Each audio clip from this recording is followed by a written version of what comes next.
Hey everyone, Gill Gross here, and it is time for a preview of Novak Djokovic versus Denis Shapovalov in the Wimbledon 2021 semifinal. This one will be the main event, second up on center court.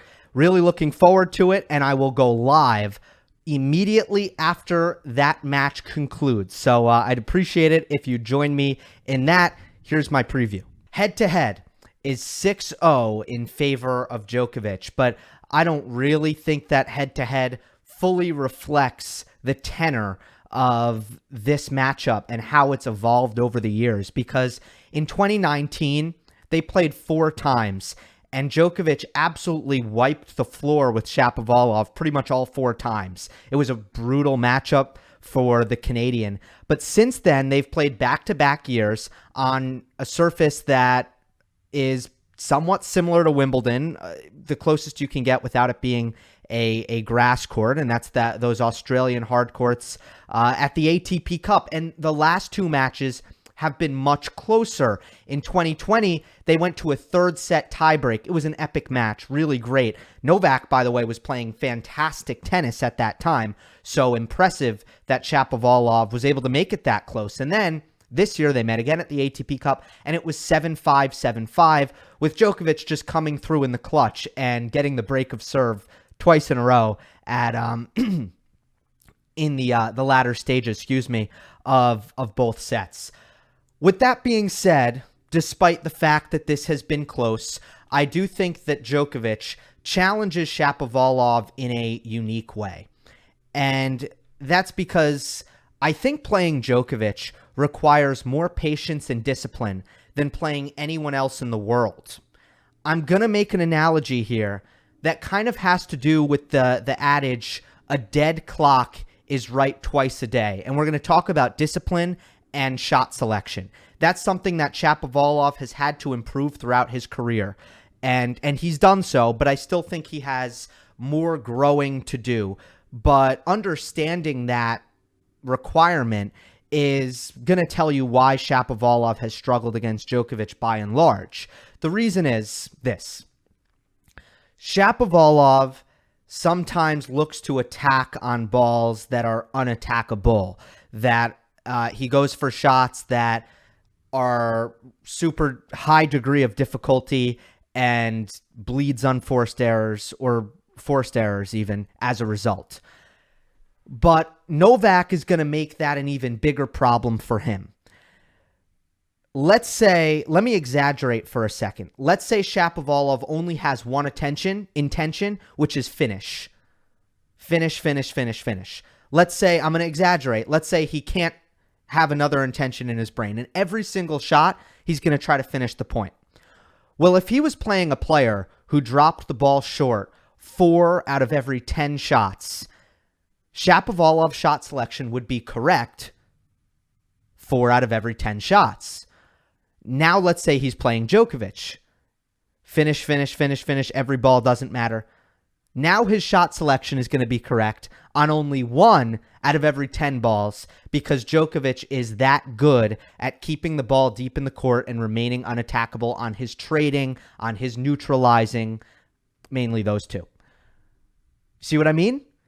If his shot selection is not disciplined, it's going to be way worse against Novak versus or compared to a player who drops the ball short and weak and gives their opponents attackable balls on a more regular basis. That's why this has been such a challenging matchup for Shapovalov. So he needs to be extra patient, extra disciplined against Novak Djokovic. The second point is that time is a really big deal with Denis, and we've seen it in a big way in this tournament. Shapovalov had no problems with Andy Murray and Roberto Bautista Agut, 2 fantastic grass baseliners with a great body of work at this tournament. RBA being a 2019 semifinalist, Murray being a champion at Wimbledon and a diminished version of himself, but nonetheless a good baseliner on grass. But Murray and RBA do not hit big from the baseline. They don't take too much time away, and their ground strokes aren't extremely fast. Karen Khachanov stepped it up in that area. he took the ball quite early, and much more so than Murray and RBA, he hit a lot bigger, faster ground stroke speeds. And you saw how that challenged Shapovalov, produced more errors out of Shapo, and blunted his power a little bit as well, because the harder the ball comes, just the less time he has to really take the full cuts that he wants to be taking.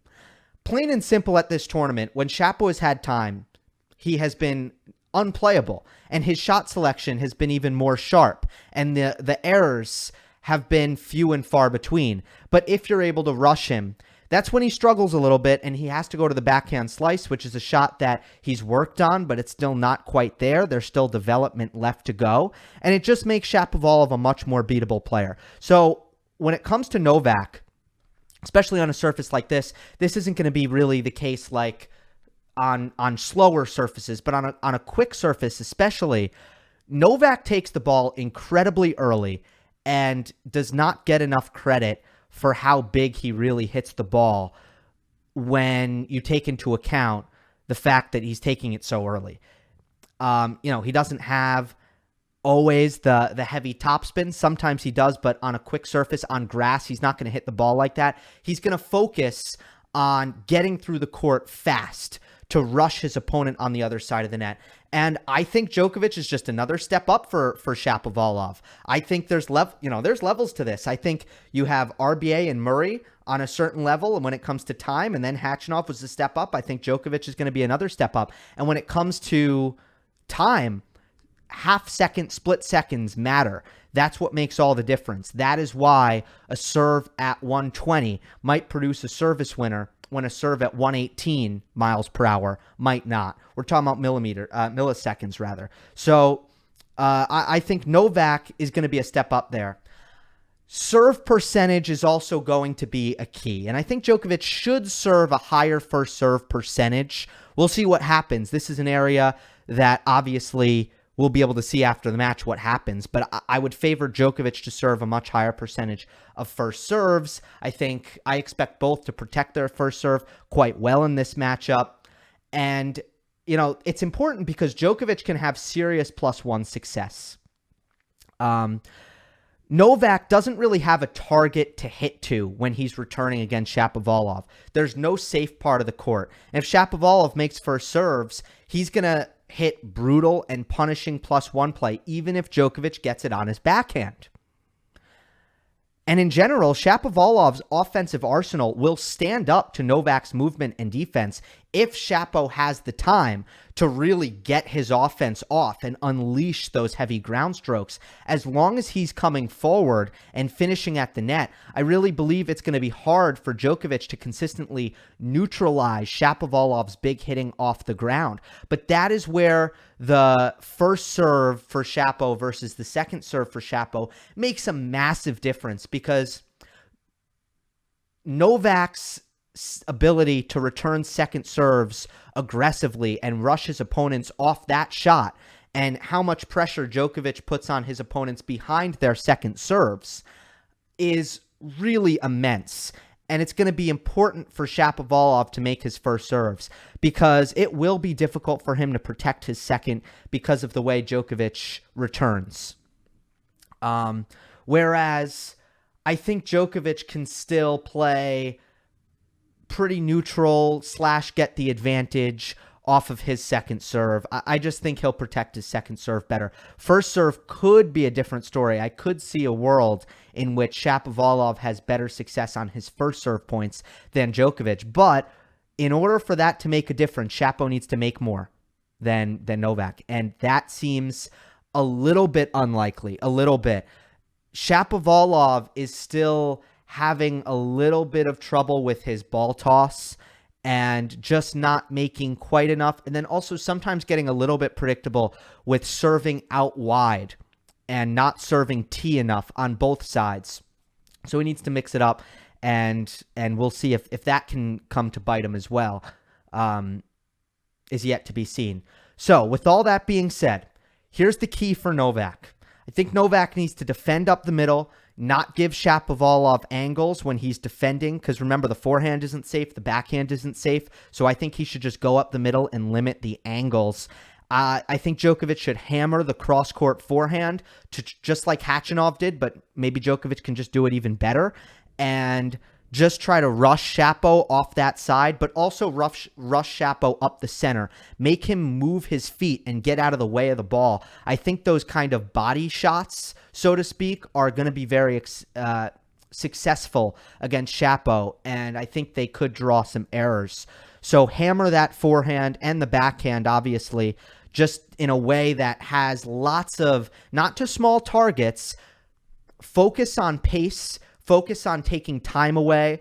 You don't need to hit to small targets necessarily, but the key would be rushing Shapovalov. The key for Shapo, play safer on first serve.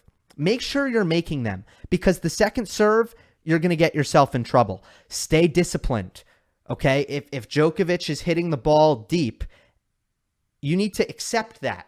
You need to take that data, take that incoming ball, and adjust your shot selection to say, okay, we're going to trade here. We're going to trade here. We're going to trade. Wait to build the point and to finish the point. Stay patient. It's going to be key. And come forward off short balls, because if Shapo comes forward off the short balls, I really think he can neutralize Djokovic's defensive capabilities. My pick is Novak in 4 sets. I think the percentage serving is going to be a key. Djokovic's superior second serve, kind of dynamic with the serve return battle on the second delivery and how much time he takes away in rallies. I think we might come out of this match thinking, okay, Shapo just needs to still improve the spot serving, the percentage serving, and he still needs to improve that backhand defense. My pick is Novak Djokovic in 4.